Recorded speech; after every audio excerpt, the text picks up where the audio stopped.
Lahore.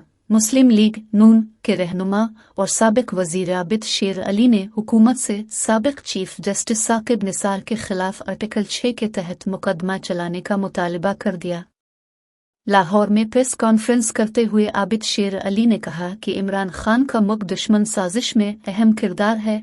Justice खोसा, justice Saqib और justice गुलजार इस खेल के किरदार हैं। साकिब निसार का नाम तारीख के बदतरीन किरदारों में है। उसने पैसे लेकर मुल्क को बेचा। उन्होंने कहा कि जमहूरी लीडर नवाज शरीफ और उनके खानदान को निशाना बनाया गया। कौन से किरदार ने अपने ज़ाती मुफाद के लिए पाकिस्तान का बेड़ा गर्क कर दिया? बदकिरदारों ने अपने उम्माद से पाकिस्तान का बेड़ा गर्क कर दिया है। लीगी रहनुमा का कहना था कि फैज़ हमीद इमरान खान के जलसे कराया करता था।